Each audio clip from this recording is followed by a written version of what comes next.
Welcome to episode 82 of the Group Chat Wrestling Podcast. I'm Wrestling Mark. There is only two of us today, two of us for the Hot Since 82 episode. Let's get stuck into things. We're going to do what we don't usually do, and we're going to start off talking about the WWE. Do you have anything to say on them, Andy, before I crack on with a thorough review of the brief bits of the Royal Rumble that I saw that I think are very worthy of nitpicking and battering? Only did like what we spoke about it just before, really, in that, like, is this now is the Rock finally moving his chess pieces? Is he getting ready for checkmate and to boot the shit out of Triple H? Is he getting to fuck him off after all that evil, horrible shit that he's done over the years?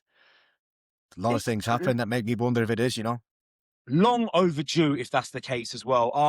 And yeah, look, I mean, again, before we started recording, we started going through a few of the things that mean that looks like it is the case.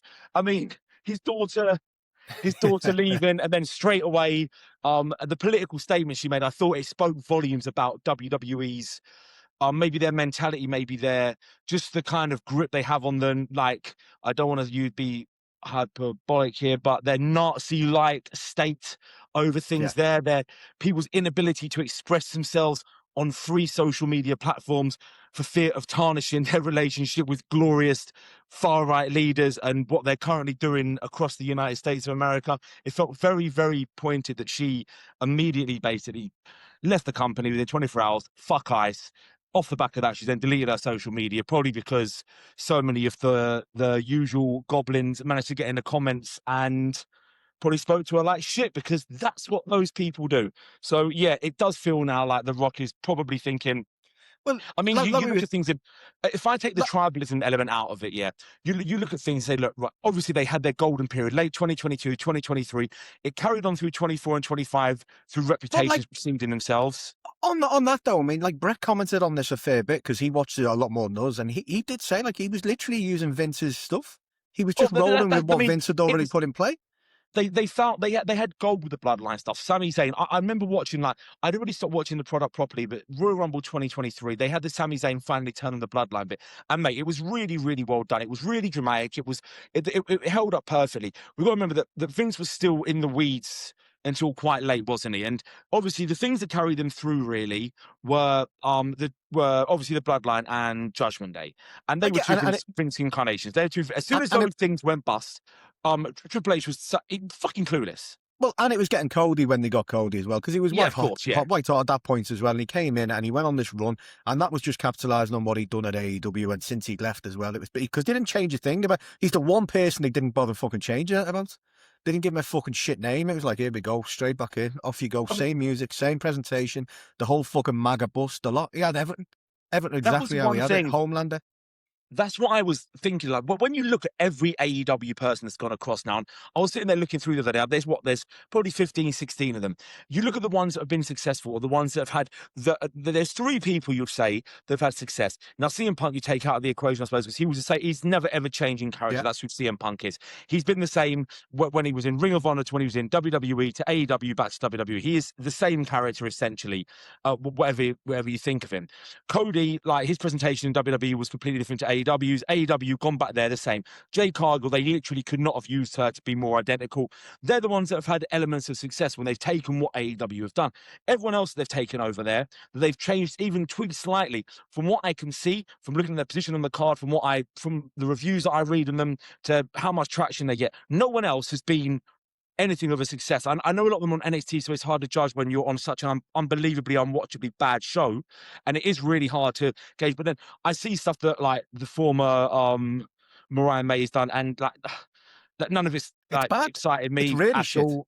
It's been shit. No, it's dog shit. Like, it is. I mean, like, the only one who's been remotely, like, half good from what I've seen, again, I don't watch too much of it, but from what I've seen, is like, I did, bizarrely, Ethan Page. He's basically just carried on the same character, only with a little bit more. And that's what he's done. And again, like you and I have said, I liked him. I liked Ethan Page. I thought he was entertaining. Yeah, I did. I thought he had far more. He should have been given all opportunities, especially around the time when AEW was probably struggling. They could have done with giving him, and I'm just saying, just put him on TV a bit more. He was charismatic. His matches were absolutely fine. There was something about him. I thought he's been a net positive to NXT. But you look on the main roster, and I think the Rumble served it up perfectly. That you had Powerhouse Hobbs debut, and like, look, I like that guy. He obviously wants to do this. I want him to be a successor, and I think he really could be a successor. They could not have made the debut more vanilla, if you ask me. Like, within 2 minutes of being in the Rumble, he was any other guy, then he gets chucked out. It's madness. Like, I like him, but I just don't think he's anything higher than where his position was in AEW, unfortunately. But like, this is where you need the two companies, and possibly three if TNA want to fucking pull the finger out. You know, because this is an opportunity for him now. He should have moved. He made the right choice there by going to the WWE, and hopefully he gets a bit more of a push now, and he can push on and show what he's capable of. But that debut, isn't it? At all, like it didn't feel like, again, I've only seen the clip, and he wasn't in there for that long, but like, it didn't feel like special. It didn't feel like, oh, holy fuck, they just got. Although they did do the one thing, I'm surprised they don't do more. They actually referenced he's Powerhouse Hobbs. Yeah, which was cool. That was a nice little moment, and it was kind of downhill from then. And then the other three ex AEW guys in there, they could not have used them in a less entertaining less entertaining manner. It was obviously Rusev lasted. I don't even know. I think it was 50 seconds. That dude's fucking hilarious, man. Like, what the fuck? It comes down to it. Look, again, I'm not the biggest. I don't need to keep saying I'm not the biggest WWE fan. Everyone knows I'm not a big fucking WWE fan. But I'm not the biggest WWE fan, if you didn't know. But when you have problems in WWE, you then go to AEW, you have problems in AEW, you then go back to WWE, and you have problems there. I don't blame WWE as much as I blame you. Like, again, fool me once, etc. He's had opportunities now, and he's fallen by the wayside on essentially 3 occasions now. He's fallen out of favour there twice, and his AEW run, from what you read, and again, I can't guarantee it, seems to have pretty much been his fault that it kind of went so badly.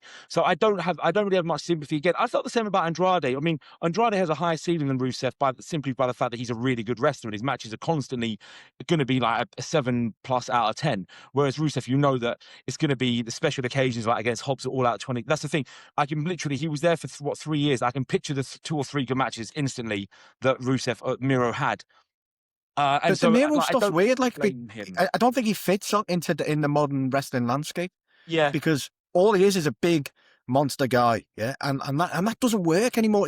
Someone once described, I can't remember who it was. So I'm sorry who it was who described him as this, but he's a perfect fucking territories wrestler in the wrong fucking, the wrong decade, because he would have been great going from territory to territory, beating the shit out of people, putting the champion over eventually, and then move on to the next one. Whereas in AEW, once he took a loss, that was it.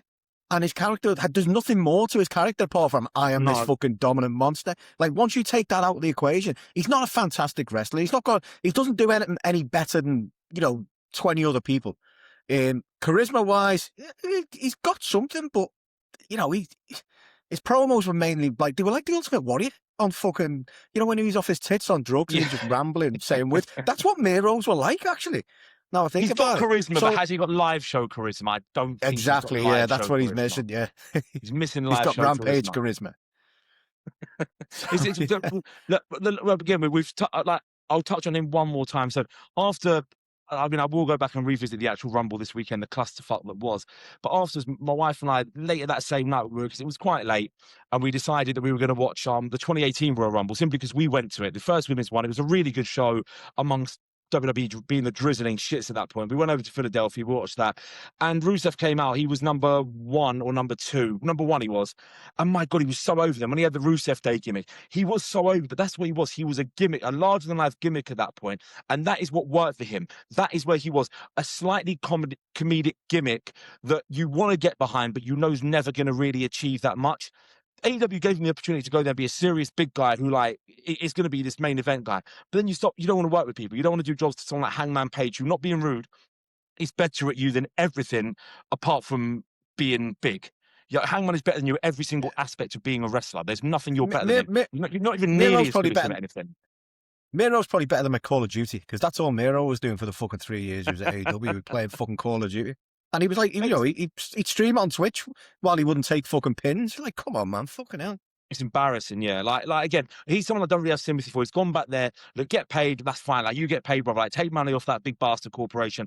But I don't have sympathy for where you are on the card, because I think you've made your own bed here. The other two from AEW that were in it, ex-AEW, sorry, stars that were in it, obviously with the Lucha Bros, who again still aren't reunited, still have nothing to do with each other as far as I'm aware. That's fucking madness, that. Mate, but honestly, Ray Phoenix was you again. Got the fucking you got the Lucha Brothers there. Your tag team division is fucking shit. You have the fucking Lucha Brothers and you're not using them. And you're putting everyone you can possibly find with them, apart from their own fucking brother. It's fucking bizarre. Like, it's like it's almost like they don't want to do it for some reason. I don't understand what the reason is. Do they not rate Ray Phoenix? Because for me, he's far better than fucking Penta, but I get the feeling they just don't rate it. He lasted 1 minute 28 seconds. It's not like it, is he to, like, I don't want to generalize, right, but is he to the kind of fan base to follow that too much, like Rey Mysterio, and they don't want to confuse him? Like, that's genuinely a thing it could be, couldn't it? Yeah. And that's why Penta did better originally. It's funny, I remember when he debuted, and I can't remember who he had a match with on Raw now, but I caught that out of curiosity. I think the whole match was just dropped online. I remember people were mad about it. I watched it, and there was a couple of botches in it, and it was a bog standard 3s on the dot style match, no more than that. And people over there got very excited, and it did make me think, okay, you really are starved of like the high octane, like paced matches. I'm not saying not everything over there can be good, but like in terms of that kind of pace, you really are starved of that kind of quality, because it wasn't a great match. It's the kind of match, if it wasn't on Dynamite, it would have been the 4th best match out of 5 probably. And the two of them don't work well with slow matches. I think you've seen it. Like, I seen one of Penta's matches that was, I can't remember who he was against, but it was slow and it was shit. And it's like, that's not Penta. Penta's used to going, bang, fucking, maybe a little bit of a lust, but then move. None of this fucking slow waiting around. And because there was a load of botches in it, and it's because it's so fucking slow. And that's not what he does. You fucking making him wrestle with a fucking hand tied behind his back. Yeah. So you look at you take off what they've done with, because obviously there was this original thing, right? Look at Cody Rhodes, first one to jump ship. Look at how we're going to present your guys when you want to come over it. Obviously that was the intention at first. They probably haven't had the kind of stream of people going over. They probably wanted MJF to have gone by now. Like, I'm sure there were a few other contracts they probably tried to get that didn't work out. So you look at the people that have been in AEW for any period of time, and it felt like a punishment ritual. Matt Cardona, only a few appearances. Came in 55 seconds. Ray Phoenix came in 1 minute 28 seconds. Dragon Lee came in 3 minutes and 1 second. Penta 6 minutes, and none of them got any eliminations, by the way.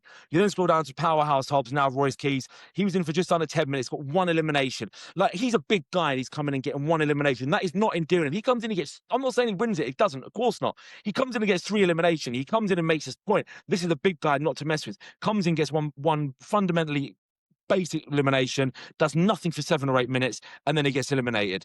And then you go down, you've got Cody Rhodes, obviously, who's there, who lasted 36 and up, nearly 37 minutes.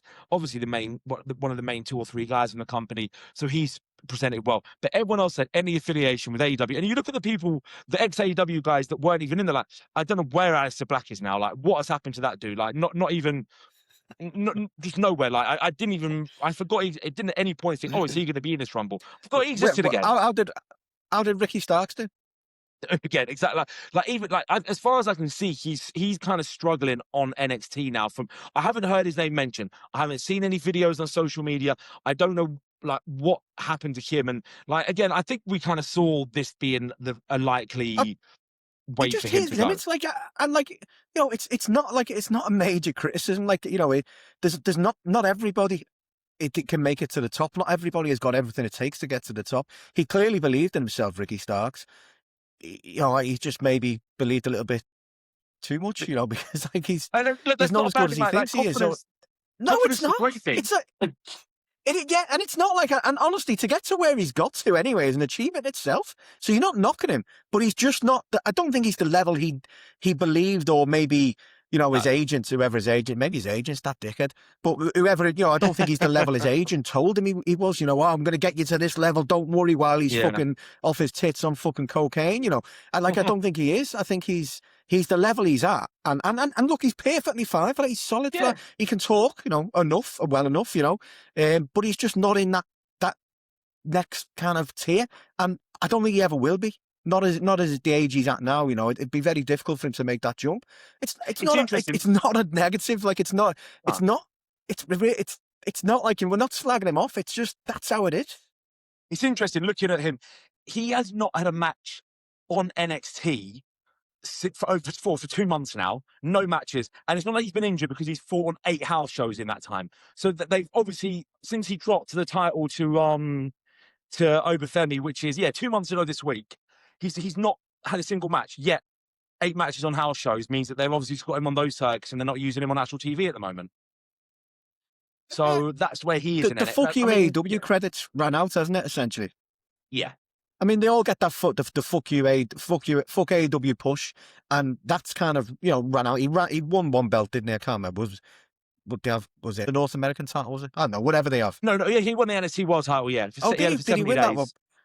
Yeah. Oh, well, he won them anyway, and then he basically is it fuck AEW push ran out of steam, and then they seem to have just forgotten about him now, and they do that with a lot of them, don't they? It's they come in, they get that immediate fuck AEW push, bang. And then they just slowly run out of steam and go back to where they were in AEW anyway before they were moaning. The only one who's not like that is Mariah May, because she was at the top in AEW, and she's nowhere fucking near that in fucking NXT. She's not even getting that kind of push. She wasn't in the Rumble. Like the interesting thing was for the. I mean, I know there's not exactly an abundance of it, but there's no one in the Women's Rumble who's ex-AEW. The nearest you can get to it is Brie Bella still in the ring at All In with Bryan Danielson. That's it. No one else has had any relationship whatsoever with AEW that was in that Rumble. I don't even think any of the young people were ever on Dark or anything.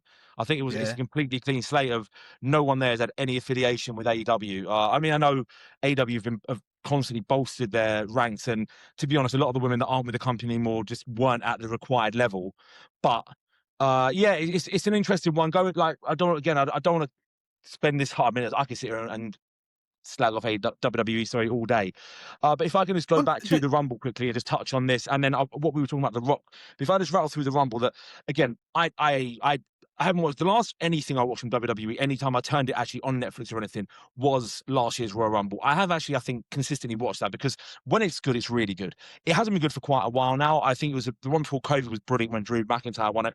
I think the one in COVID was actually quite good as well when Edge won. Since then, it's been like 22, 3, 24, 25. The last 4 maybe have been crap, but I watched it. My wife wanted to watch it, so again, as I said to you before, I did stick the football on my phone. I watched the women's. I tweeted a couple of times. People got very annoyed that I dare watch WWE, which makes it all the worth it, I suppose. And I watched the women's Royal Rumble, and there's a lot of people that I was very invested in at one time or another here, and this was so bad. Like it was such a bad layout. There was nothing. The last maybe 2.5, 3 minutes were relatively exciting, apart from the fact that they did what they did every single year with the Women's Royal Rumble, and the 2 women had to find themselves accidentally over the top rope, fighting on the apron before one of them kicked the other one off. It's what they do every fucking year. It's so predictable. But like I watched the whole thing, and there was no inspiration for it. The surprises were Brie Bella was a surprise. It just wasn't entertaining. I was like, this is like so lazy. They put no effort into laying this out. They've gone into that in that creative room, and they have rattled through what they're going to do here in a matter of minutes with no regard for actually presentation or like furthering any storylines as far as I can tell, unless I missed some really in-depth stuff, which clearly I'm not going to, because I'm watching WWE. And it was so uninspired. And again, my wife is someone who like will never ever sit there and just slag things off the way that I happily would.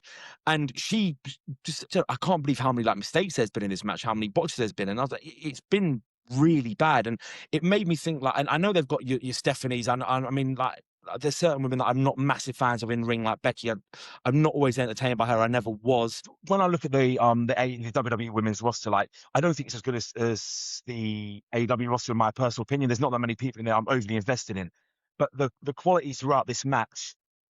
Again, I'm not even putting it down to individuals. I'm putting it down to a really, really badly booked Royal Rumble.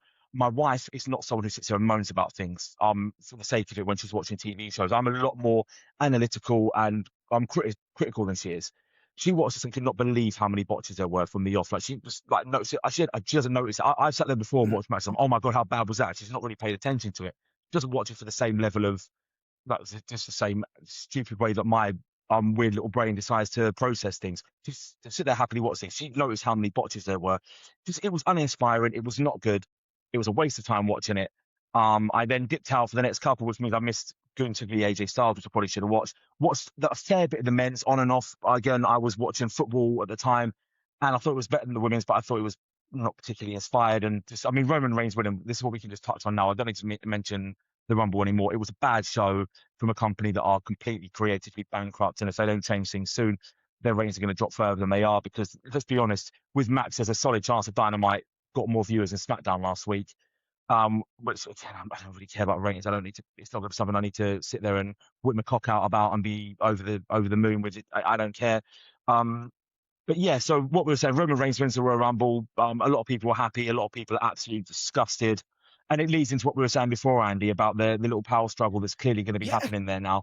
Because well, especially when the day before Roman Reigns in an interview had been criticising Triple H's booking.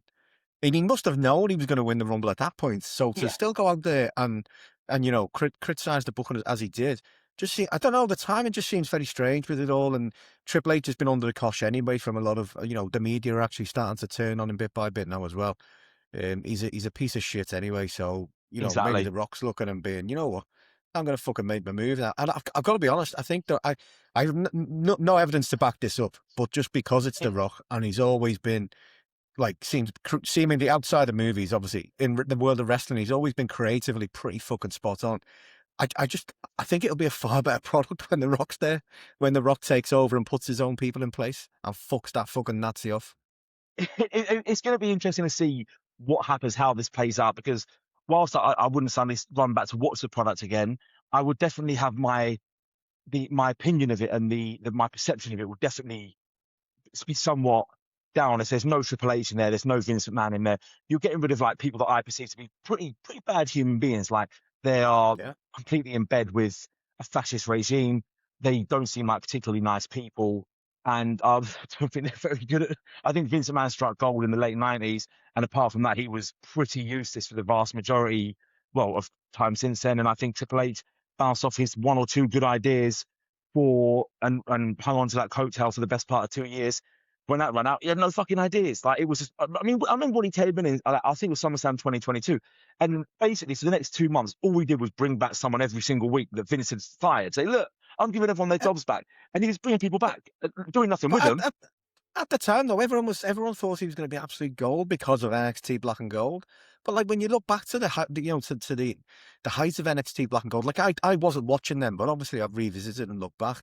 All he was doing was taking the lads off the indie scenes, putting them in fucking banger matches and letting them go. And it's that's not really that difficult because you don't have to worry about ratings too much like he does now. So now he's got to chase something more and he's actually got to put a bit of fucking brain power into it. And he fucking falls on his ass every time. You've got to look at it when that show was really, really well received. We'll say it's when it's when the main roster was struggling to death. The main roster had 4 hours a week to contend with. NXT were pre-recording 1 hour shows and doing 4 at a time. So if they fuck up with that, you can just stop and you can edit, you can cut it. If you're fucking up your live promos, you start the promo again. There was literally no pressure on it. And I dipped in and out of it. And I remember thinking at the time that, yes, the matches are really good, but the overall product is still not good. It's just the wrestling is significantly better than the main roster wrestling. You could tell these lot are still learning basically how to act on the job because some of the stories and whatnot were criminally bad. And also you had an hour a week to fill. He was filling that with basically 40 minutes of matches. So there wasn't like there is now all this extra time to develop these storylines because there weren't many storylines in NXT back at this point. And that was fine. It was a balance from the main roster because the main roster was an absolute shit show. I don't even know how. I mean, this was I used to like sitting there watching my wife. It was our thing. We'd always watch it, bottle of wine, watch it. It was a lot of fun. Well, at the end of the day, mate, Jake fucking Hager won a world title. That says everything you need to know. Yeah, I mean, look at, I'm looking back on again. I know Cage Match is hardly the holy grail, but if I've gone back to you and I've just I've grabbed it out of my precious Cage Match. And their perception, I would say, it was at its highest around 2016, 2017. That's when people really, really spoke so highly of NXT. And if you look back on the average Cage Match rating for those shows over that time, the average rating, honestly, was 5.61 over that 2-year period. Fucking hell. These were not good shows. Like, and this is when you're getting 40 votes per show and stuff like that, 20, 30, 40 votes. So these are the real hardcore fans that are watching the shows, watching it. I guess it's because there was no alternative then. There was no alternative. It was like it or lump it, yeah. You know, the indies were getting torn to shreds over here. TNA had gone completely tits up by this point. Like when I got back into wrestling, no one mentioned that was TNA. Eric Bischoff in the ring with a about guitar, wasn't it, at that point? I didn't even know when that was. Yeah, it was around then, I think. I wasn't watching it, but I've seen clips and stuff. I think that was it. Hogan was involved anyway, we know that.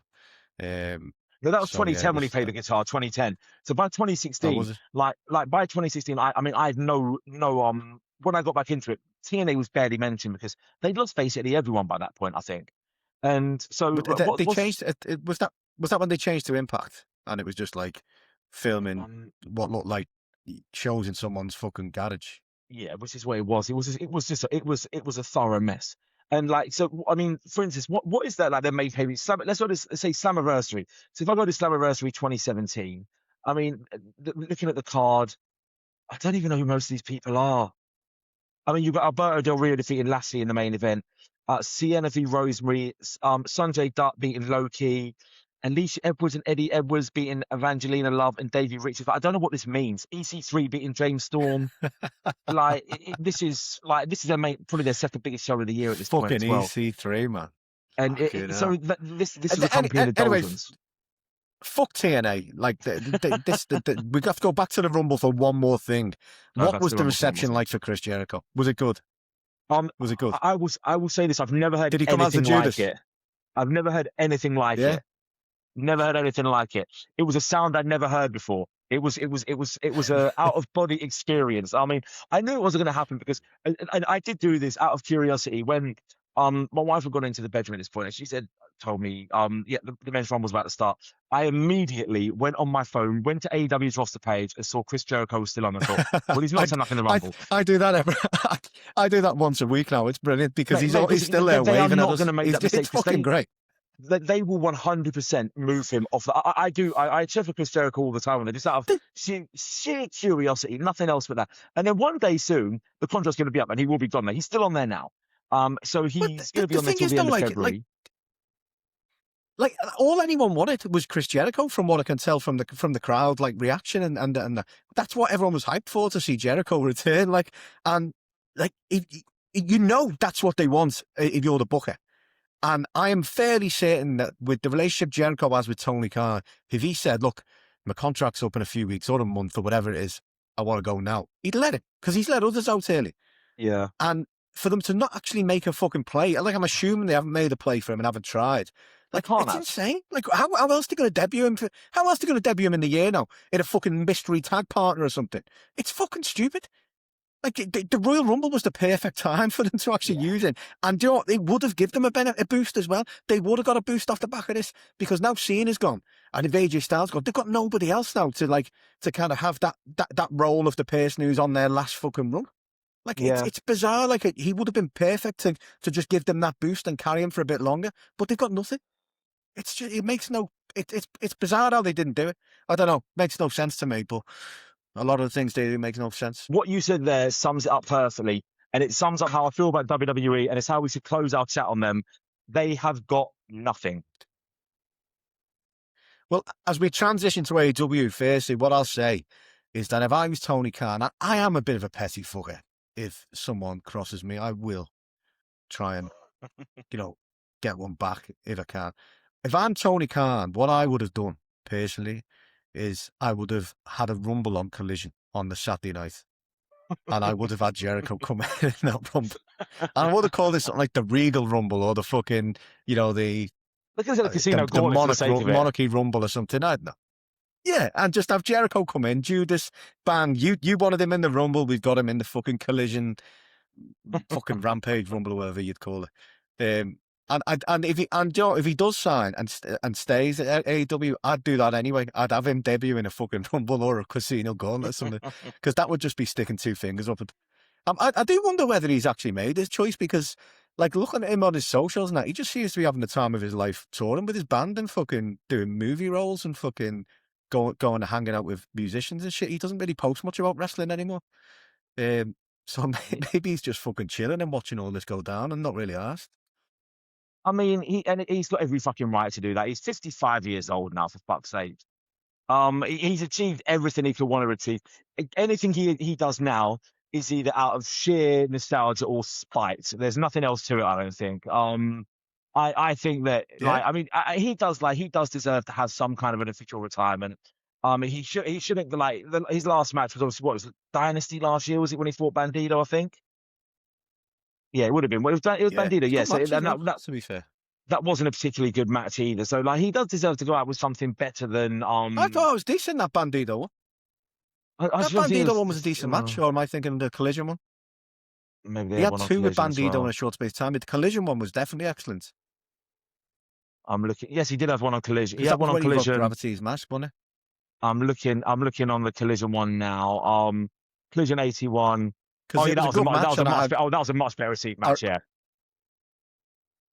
I remember it was a good match because it was full of people going, "Oh well, that was all Bandido." You know how people do when they don't like somebody. Go, "Oh well, that was all Bandido." Like okay, yeah. I actually remember being surprised how good it was because a lot of his matches towards the end of his run were good. He had some stinkers in there, like the Matt Cardona one. It wasn't great. He had one with Dax that wasn't really great, but he had some good matches in between that. He had a great one with Orange Cassidy. Suzuki, fucking fantastic, man. I think Meltzer gave him 5 stars for one of them as well. When Suzuki just chopped the shit out of him for half an hour. That was good fun though, wasn't it? That was a lot of fun. It was, but like I felt like he knew where his place was on the card at the time. Like he's not been a main eventer for like fucking 3 years. He's a mid carder, and he was getting fucking talent. I mean, look, at the end of the day, like we'll move on from Jericho, but at the end of the day, he probably got people more interested in Hook than anybody else since. 100%. And that was only vaguely interested as well, but still, people were interested when he was doing the whole for the world thing, and I think it was probably because it was Taz's belt. They were interested, but it was the most over I've seen Hook in terms of fan, interest in someone, and he was still shit. It's funny, like, how the perception goes with Jericho, because towards the end, it was very much, I wanted him gone now. I didn't want him just to disappear. I wanted it to finish. I wanted a natural conclusion because I think he deserved that. But I was very, very much done with him. Just mainly because his final WWE run and the first probably his first 3 years in AEW were just fucking brilliant. And I loved him. And like he did more for raising AEW's perception. And that little phrase of a little bit of the bubbly was the most publicity AEW probably ever had for anything outside of the wrestling bubble, because people knew that. Caught me. People knew what that was.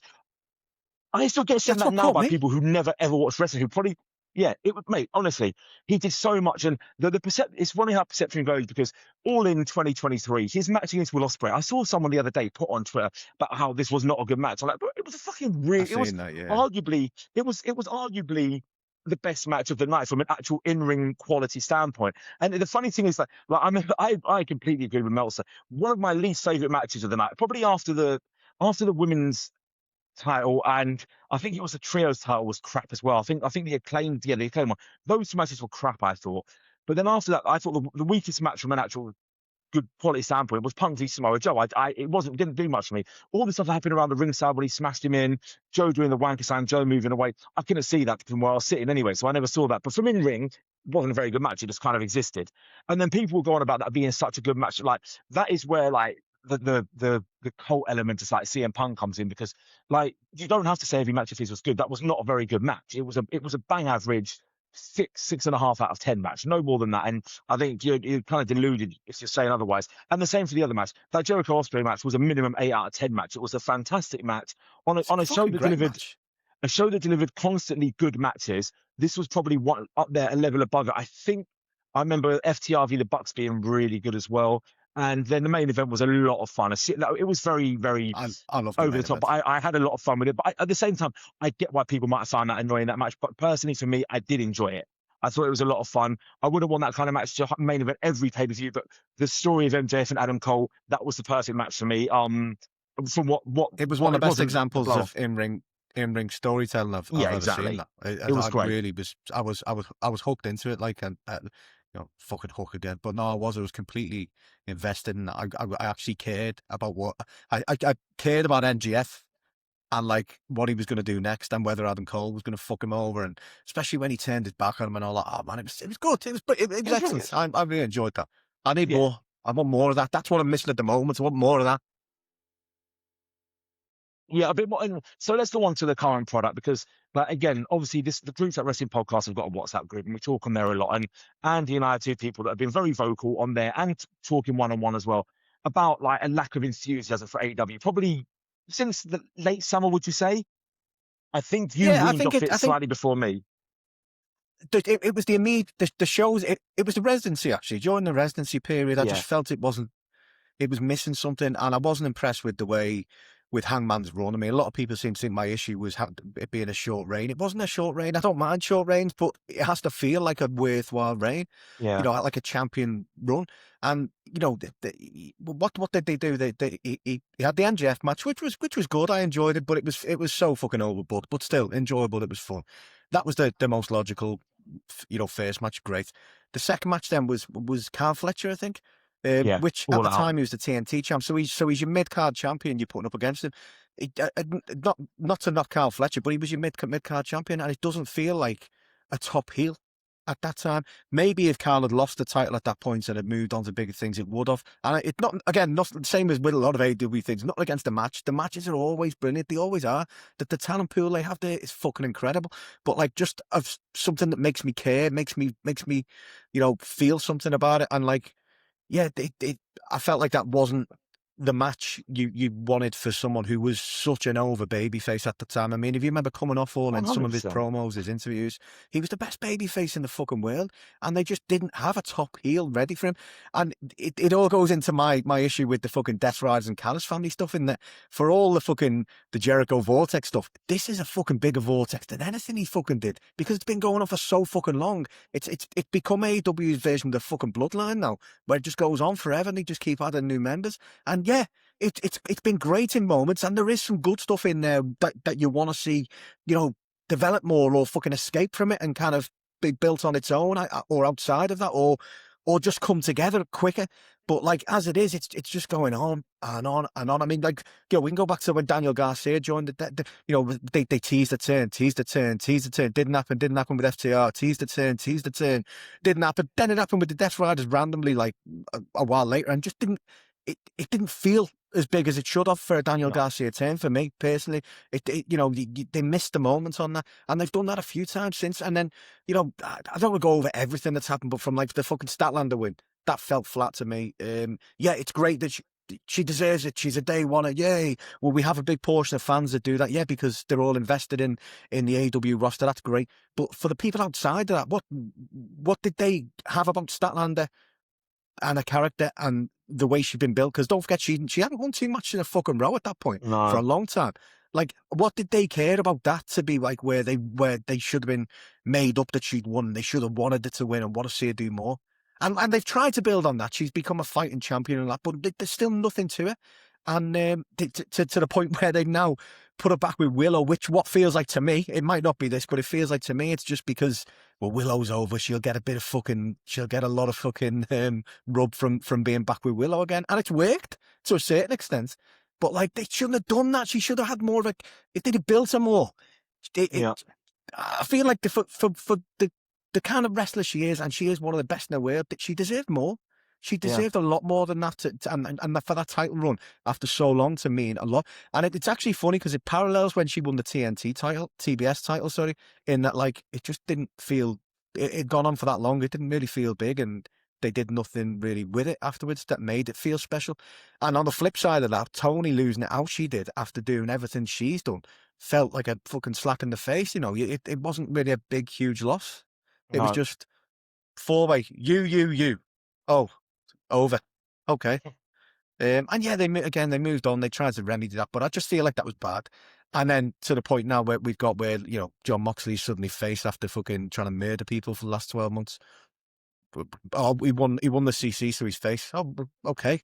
So that means I said, you know, I know I said this the other week, but does that mean Harold Shipman suddenly wins a fucking Doctor of the Month award and he's fucking out rescuing people instead of killing them? You know, there's just little things that just feel like it's off. fell off a little bit from where it was. And when I say that, people get really angry about it. You know, like it's like, oh, what do you mean you're not watching the product? Oh, you're used to WWE. You know, it's not like, I'm not saying AEW is shit, because I wouldn't watch it if it was. I'm saying that by AEW standards and what I've been used to watching and taking from AEW and the feeling it's given me, it's not the same as it was. It's dropped a bit. And like, I feel like that's a perfectly valid fucking criticism, you know.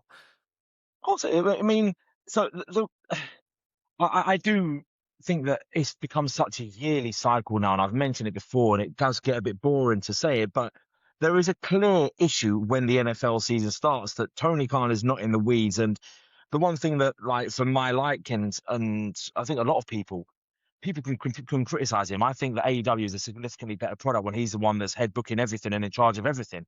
I think time has proven from when he took over from the Elite, basically, at the end of 2019, at the start of 2020, the immediate upturn in the product was fucking huge. And you look at the cage match ratings February last year, because after the Jags were out last year, the product literally immediately at the start of February picked up and was great all the way through until the summer. And then he goes off at the start of September, and the drop off is almost instant again. And it feels that they go through the motions. They rely on the C2 to be. Look, don't get this. The C2 is brilliant, but again, like the thing is, after 6 years of constantly having, like, knowing you're going to get 2 4-star matches a week, you do want to get your teeth sucked into. I do want to feel invested in it. I'm not a WWE fan who wants 70%. Like, you just want to care. Like, like we were at an indie show recently, me and the missus. There was a match, a women's match, and it was really good, but the crowd weren't into it. And like she was saying, like, what's the reason for them to care? And there wasn't really one, because it was, you know, the usual, the favourable, and there was no real kind of, you know, backstory to it, apart from, I want a match against you, I'm going to beat you, okay, cool. And like the crowd just didn't really get invested in it at all, and that's exactly what it's like now on a lot of weeks for me. You know, I just want I want to feel again. I want to feel like I have to stay up till fucking 3 in the morning, because I've got to fucking see what happens here. Yeah. This at the end could be amazing. I can't wait till the fucking next day to see it. You know, I don't want to get spoilers. You know, in wrestling history, the things that have meant that to me, like obviously you and I, like when, like we said, it was like as near as we're going to get to Arsenal and Liverpool games. Like when Hangman was facing Ospreay, one, because we wanted to shut people up on Twitter, but two, because we cared about it, because we realised how much sense it would make for Hangman to win that, and the satisfaction of his entire brilliant long-term story arc coming to a head at All In when he wins the world title. We saw that coming months in advance. We were desperate for it, and it was great. It was so good. It was great. It was great, sorry, but because like it wasn't just like when you're watching a great match and you're like, oh, that's brilliant. Oh, that's fucking nice. Oh, that fucking move's fantastic. Or, you know, and you're watching the sequences. It was because it meant like, oh, fuck, he's going to do it. Oh, he's going to do it. He's going to, and you were on the edge because it was like, it's happening. And we were so fucking excited. And then that carried on through. And like, there's not been anything like that that's made me feel like that since. I was hoping the C2 would off, and it was great to see too. Like when Mick Foley won the world title back in at the start of 1999, I felt that because I'd been on that journey with him, trying to get that world title, coming so close to it before, then finally getting it, and getting it in such a well executed way, with Austin coming down, the crowd being fucking raucous, more than anything you'll ever see. The way that crowd reacted when Austin's music hit, like how an Arsenal Liverpool crowd would react when we score fucking winning goal against Man City in the 90th minute. It was pure euphoria. That's what you want from wrestling, and you can't get that every week. And the thing is that we got such a natural high. Like probably the most I've ever felt for wrestling ever was Hangman winning that title. The minute that Mox sold that outside the ring and tapped, that entire end sequence with Danielson, with Darby Allin, with Swerve, with everything, that was just so good, and it was just the perfect concoction.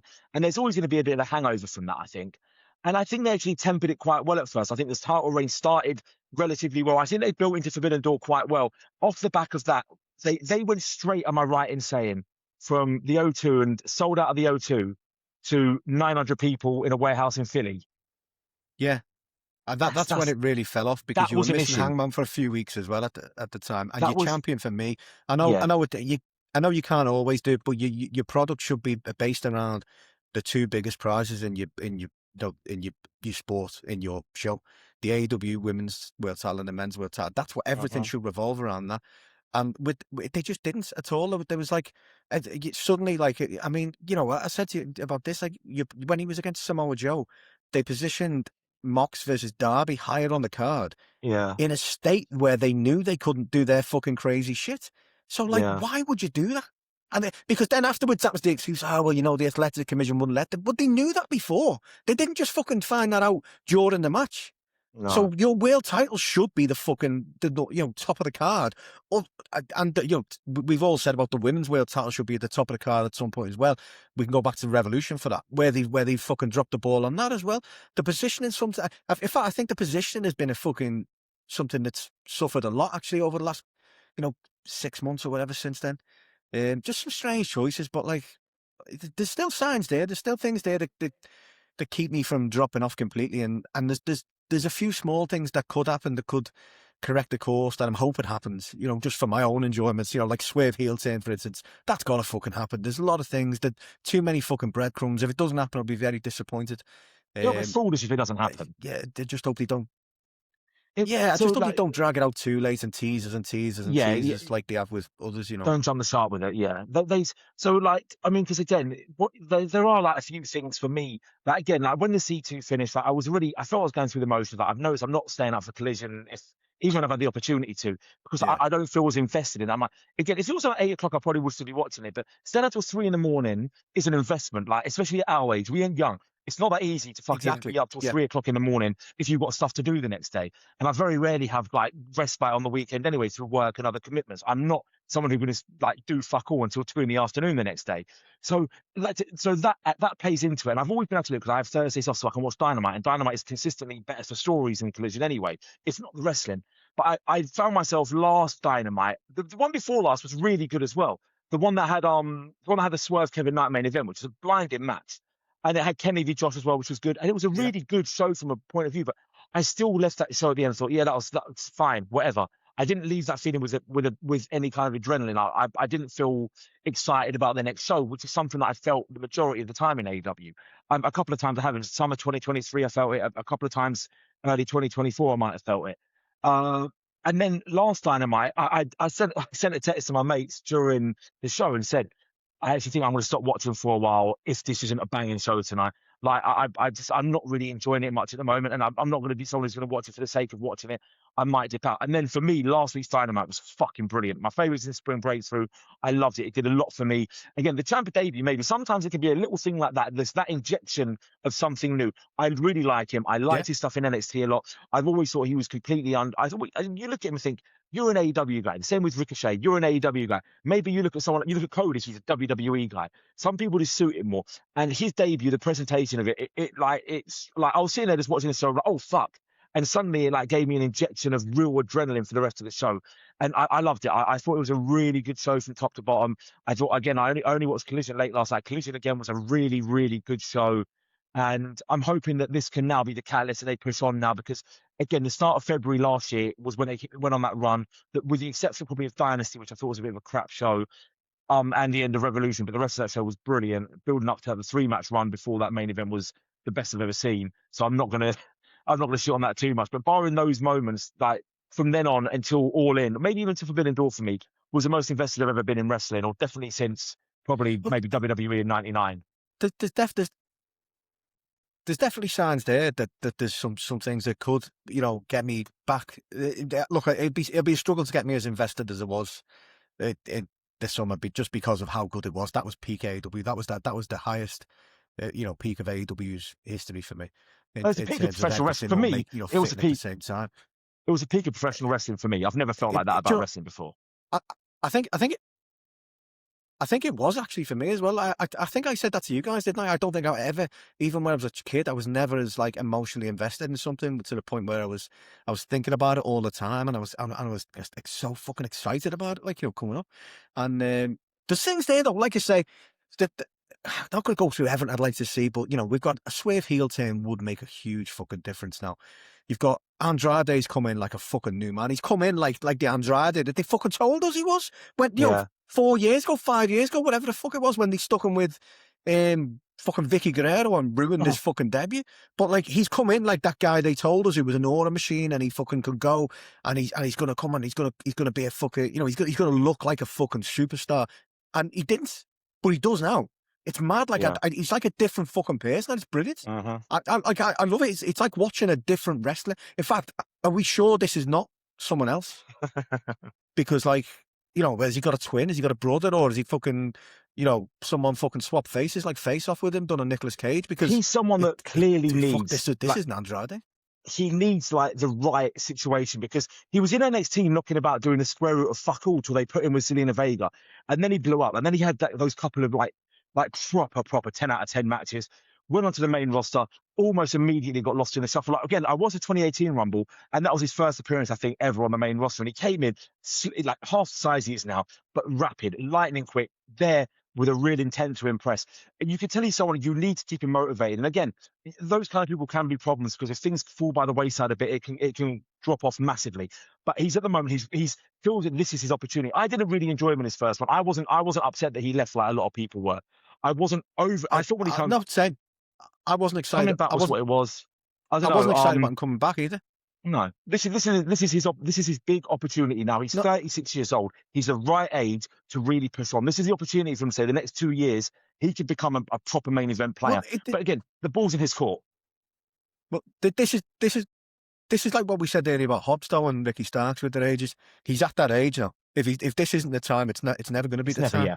So this is his fucking chance. But he's come in and he's felt important. He's felt like a huge part of the fucking show. Yep. He's felt like he deserves to be at the top. Like, and I would never have thought that with Andrade. No. But he does. He's come in and he's felt like someone who deserves to be involved in that main event scene, to the point where now I'm hoping the fucking Swerve fucks over Kenny Omega against Andrade, and Andrade gets this fucking title shot. Because if that's what I want to see. And like, again, if you asked me this fucking 6 months ago, if you asked me 2 years ago whether I wanted Andrade in the title scene, I would have told you to go fuck yourself, because it's bizarre. But now he feels like he deserves to be in there. And I feel like he could have a cracking match against MJF. Well, the heel thing would always be a bit of a fucking issue, but I still say with MJF, you can do so much with him. His character is so much more, it's so much deeper than just a heel. I mean, he's the guy that's only a heel because he's got insecurity issues, and there's so much you could fucking do with that, with the Andrade thing. It's great. Like it is. That's something this is something that's getting me, really back fucking like excited again.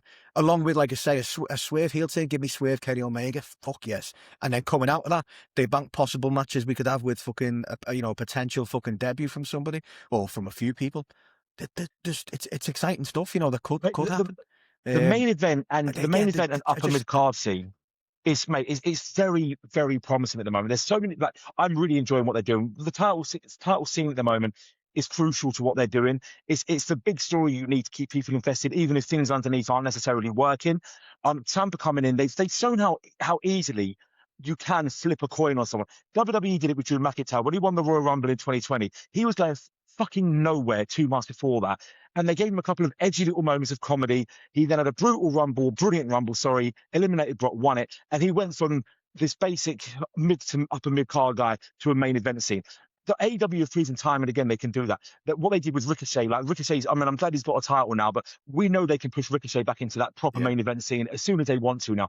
Tommaso Ciampa's come in after such an uninspiring main roster one, and within 3 days feels so fucking important. And they've done it with Andrade as well. Like, he's come back in. Like, what's he going to do? Crazy. And they can do it so easily. There's so many people well positioned in that main event and upper mid card scene now. And like with Ricochet though, what you say is interesting, because he's one of the issues I always have at AEW, and I'm all this all the time, but it's something that wrecks my head, is the rotation of people when they're hot. Do you remember when Ricochet first went on his heel run and he was over as fuck, and then they just cooled him down and he did fuck all for a couple of months, and it was like. I did wonder whether he was going to get back up to that level again, where we'd actually be excited and interested to see what he does next. But he has to be fair to him. So I just hope they do that. They don't take the foot off the gas and they give him more of these. I like open challenges with that title as well. I like to see, maybe if they have some talent from outside, from outside of AEW come in and challenge him. And because what he did with Bryant over in Rev Pro was classy and really put the spotlight on him. And that, Ricochet can do that now especially with his group. On that theme of them rotating people out, I want to see him bring the Outrunners and Dalton Castle onto Dynamite for a bit, because I feel like they could add something. They could inject a bit of, something that Dynamite's missing. Replace the conglomeration stuff with Dalton Castle and the Outrunners for your comedy trio. That's what I'd like to see anyway. But anyway, yeah. So the potential of possibly AJ Styles. For me, like, again, it seems like a foregone conclusion. It seems like a no-brainer. Not from anything apart from it feels too obvious now, doesn't it? Like, do you think it feels too easy? This is my theory, right? Like, he came into WWE 10 years ago. I felt that his exit was rushed. 3 weeks before, there was no sign of it happening in the Rumble. I don't know when people knew his contract was up, but it felt like he was going to have a retirement tour this year, or not like seeing this, but it's like it was going to be the final run for him. The contract's obviously up in January. I can't see why WWE wouldn't have tried to extend this, because, mate, it was so unbelievably rushed from what I can see. There was just no signs. Then he's had a confrontation with him. I'll finish your career. Then he's finished his career. He's then at the end of that match going to take his gloves off and not going to take them off.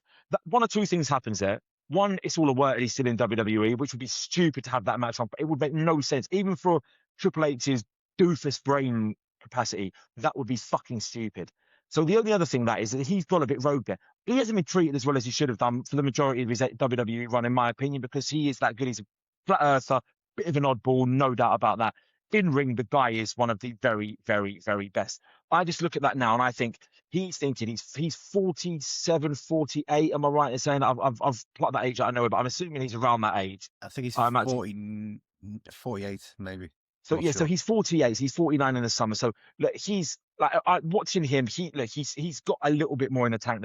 He can still put on like top level matches.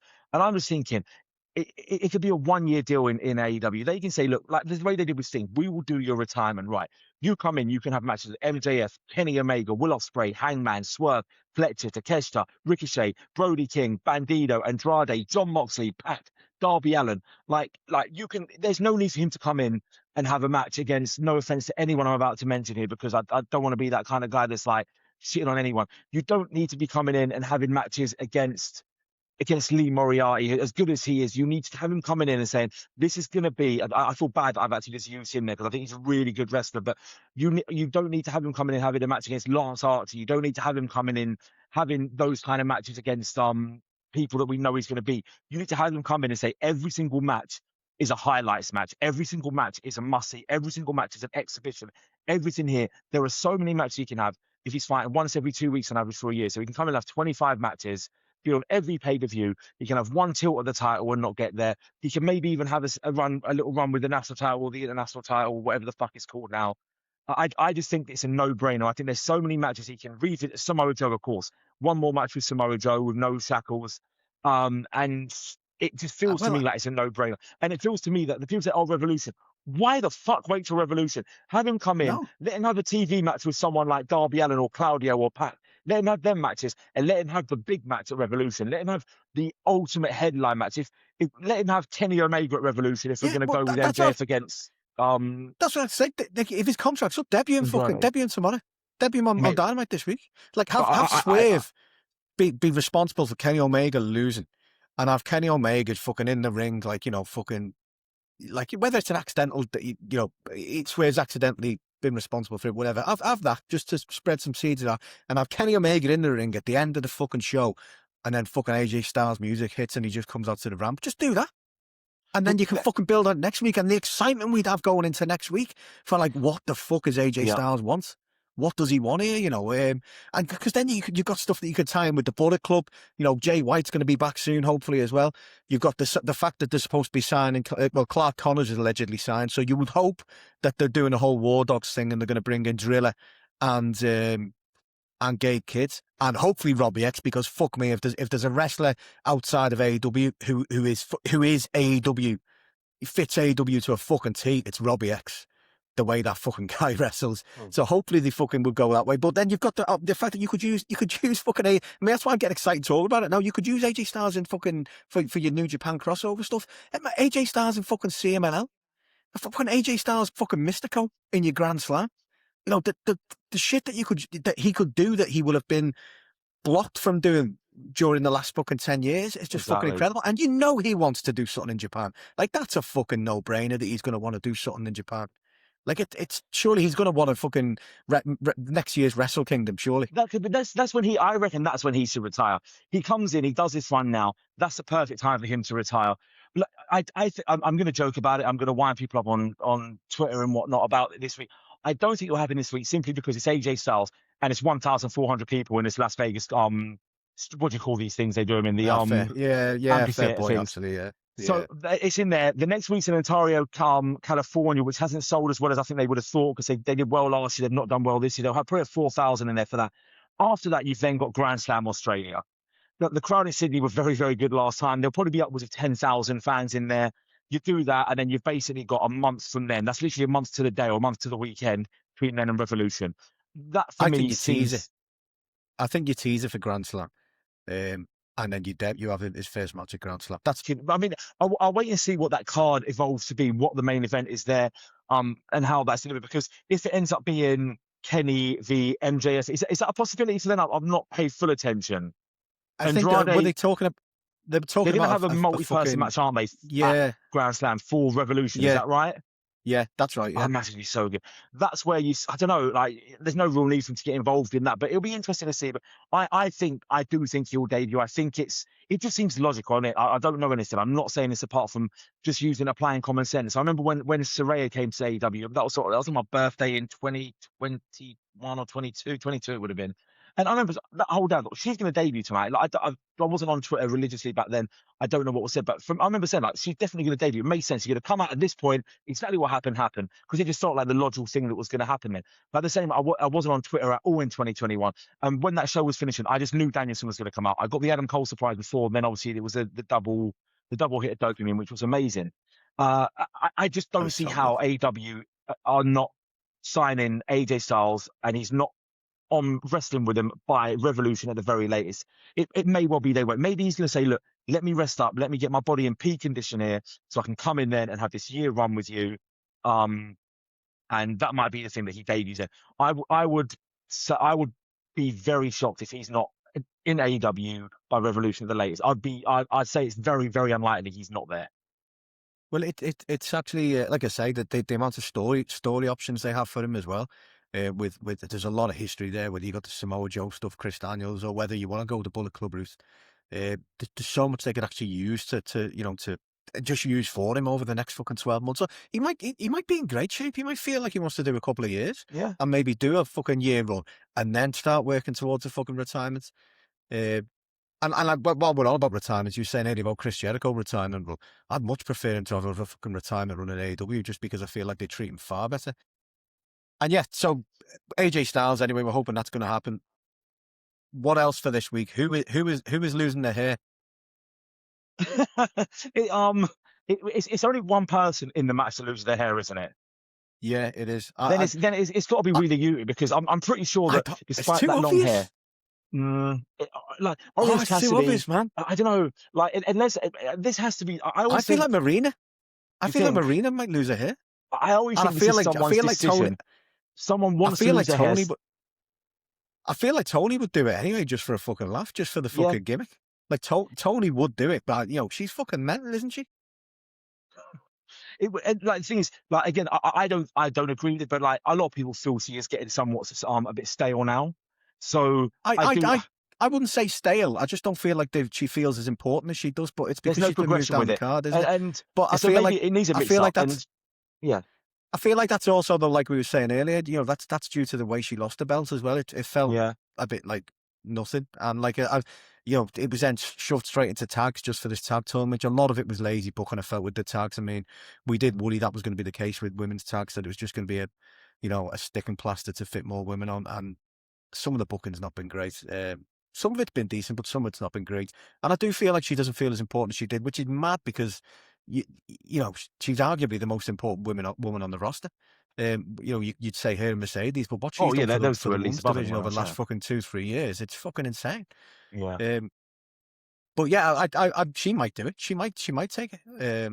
But I feel like Marina as well would be able to rock the board. Look, so fucking knows. Yeah, this all comes down. Moxley. I always feel that when there is a heavy hair match or hairs on the line, I do feel that there's a good chance the wrestlers come forward and said, look, I want to lob my hair off. Like, I'm losing my hair, or I want to change my look. Let's integrate this into a storyline so we can make it work. I always feel there's like a lot. If someone's going bald, like Wheeler Yuta's hair comes down a lot. Wheeler Yuta's hairline could be really bad. Like my hairline is very manipulated by the way I do my things. My hairline's not terrible. Mine's fantastic. So I've got loads of hair under this cap, you know. It's fucking great. Proper mullet under there, isn't you? Proper 1986 like style mullet. Fabio. Yeah. So yeah, there's a lot of things to look forward to coming up. They need to. I feel that the thing about AEW is they can't rest on a few 7 out of 10 shows because people will lose interest in it or people will criticize it. They need like WWE will get lauded for 7 out of 10 shows, 7.5 out of 10 shows because the bar is often so low, especially in the last 18, 24 months. And I do feel that maybe I've been spoiled, maybe I'm being a bit of a brat, but I am definitely of the opinion now that like I need banger shows every week to keep me interested at the moment. And look, with Grand Slam coming up, potential for AJ Styles, the world title scene looking really good, and then some people like just getting a lot more airtime that I want. Like I can easily be swayed back in. I mean, yeah, they're pretty much sold out Vegas this week now. There's probably about 60, 70 tickets left, and they usually sell. They'll sell that with ease on the day. So there's going to be a sellout. It will look good in there for 1.5 to 2,000 people. But that's not an AJ. AJ Styles shouldn't debut in that, in my opinion. No, like the product generally does feel like it's on a slight upswing now for me. Yeah, in terms of it's not as bad. My feeling of it on it isn't as low as it was like last month, or the month before even. But like there's a lot of positives that you can take away and a lot of things that you could look forward to the way things 100%. Are going. Like we say, a few pieces moved in the right direction, and things could be fucking full steam ahead again for my own enjoyment. I mean, obviously. Yeah. Not to take anything away from people's enjoyment who love it. This is all obviously, I'm just talking from my own point of view and what I need from something. And I just want to care. I want to feel like I care for whatever reason about what's on the TV and not just enjoying a fantastic spectacle of athleticism, which, is always the case. So yeah, I'm looking forward to this Wednesday's one anyway. There's a few good things on there. Andrade's on fire. I think they need to probably move the tag belts off Willow and Harley now. While Willow's the TBS champion anyway. I think you go with, for me, you would go with who I feel like was probably the original aim for the titles anyway, in Bane and Ford. The work they've put in has been fucking incredible. So yeah, I would have them drop to them. I would have a dominant Bane win. And yeah, just kind of move on and have them steamroll a few fucking strum together teams for a while and then maybe set up a big feud of some sort. I just want to see some more feuds with the women as well that aren't revolving around the fucking title scenes, because that's what the one thing we've always criticised them over is like everything seems to have to revolve around the belt. Funnily enough, the hair versus hair match is one of the few things that isn't revolving around the belt, so that's pretty fucking cool. I have one bit of bad news to end on. Well, I'll have to end on it, but yeah, I'm just realising that when they do the show, the Grand Slam over in Australia, it is very frustratingly a pre-recorded show, so we're not likely to get it till 3 a.m. Yeah, that was the same last year, wasn't it? I think. Fucking joke, it's a pain in the fucking ass, that, yeah. Absolute bollocks. They're doing a lot of these Grand Slam, Global Wars Ring of Honor events as well, aren't they? Now with different promotions, which is cool. So hopefully we'll get an Australian one as well, because I think that was when we had Los Outrunners debut. Yeah, that Mexican team from the 80s that we haven't seen much since, but I'm sure that's where they debuted with a 4-way. I can't remember, but we got Turbo doing the rope walk. Phenomenal. The speed he does that. Full on fucking Turbo. The Undertaker be rolling his grave. I know he's not dead, but he should be. Jesus. Yeah. So no, I'm obviously we've got the thing that we'll definitely be excited about. Most of us on the podcast is the Buddy Matthews return. Hopefully, is on the horizon, because that's another guy you could throw in there with an AJ Styles, and you'd get a fucking incredible match. Yeah. I still want to see Buddy Matthews and Kenny Omega have a meaty match as well. But I think whatever comes out of that, will be the whether he turns on Brody or whether he backs him up when he returns, whether he's got beef with Bandido over what's happened. You took my partner, you've been teaching him fucking dance moves while I've been nursed an ankle from a small ring, whatever. That's it. While his wife's been trying to chop the shit out of him on screens, that kind of stuff. Yeah. Look, the ball's in AEW's court here. Let's pick it up now. Like this is the worst part of the year's out of the way. The best part of the year's coming up now. Yeah. Let's hopefully be very excited about what's coming up. I don't like being overly critical, but I do feel like most of what I'm saying is like it's not a bad faith, It's like it's general constructive criticism, and it's based on the high bar AEW set. So I'm hoping that it is going to pick up, and I can start expressing my excitement again about things, and the kind of giddiness that we get when these things are kind of really kicking into gear, rather than being a bit disappointed because they got Hook on screen for fucking 30 minutes when I would much rather seen fucking anyone else. So, yeah, literally anyone else. Well, literally anyone else. But again, what have we got for Dynamite? So what have we got on Dynamite? If we give that a quick shuffle through, what have we got to look forward to this week? What's getting a spawny on Wednesday night this week? Oh, we've got it's a fucking great card. We've got Hangman, Mark Davis, Kenny Andrade, Ricochet, Jack Perry, MJF, Brody King. A lot of men. Nothing for the women yet. They'll chuck a women's match, a novelty women's match will get chucked in there late on. That again, it's a bit. I mean, it's a bit shit the way it's done that. Yeah, we might even get an all-star women's match now. You might. They'll do an all-star. They'll do an all-star. Looking at the end of Collision, they'll do a 5-on-5. It's 2 steps forward, 2 steps back with the women's division, isn't it? It's like we make these strides, and then we think, yes, they're actually kind of putting effort into it now, and then a month goes by and it's back to where it was fucking 6 months ago. It's like they very much. I often feel that they do these big things, these big grandeur things with the women. Say, oh look, we've had the main event Collision 3 weeks in a row now, or we've given them the tag titles. They've had a Casino Gauntlet. They've got Blood and Guts this year. That's all good because these are big things. I agree, but the weekly stuff does not reflect that on a weekly basis because there's so many people that we want to see each week that we're not getting to see each week because they only get one match and then a couple of backstage segments a week. But we're still not getting any real storyline to really get our teeth stuck into. And you look last summer, the women were doing better than the men across the board in wrestling with 20% of the airtime basically. And we know that people want to see a lot of these characters now. It is an issue. You can't just say, oh, we've given you women's tag titles now. Okay, but the tournament was shit and thrown together. And since then, as you said, it's just there for the sake of getting more than on TV occasionally. Tony Storm Mercedes was fucking phenomenal. And since then, the women's world title has been really, really poorly managed. Mercedes, I love the match with Willow. I was happy Willow won. That match should have happened at Worlds then instead of the tag title match, and it would have meant so much more then. Instead, you throw it on a Dynamite to end the year on a high, which is a lovely moment, but it's not good enough. Yeah, and announce it they just announced it a couple of days before as well, exactly, which is there was no build to it. Luckily that worked because it's Willow, and you can probably do anything with Willow when it will work because it's fucking Willow. But so they got away with that.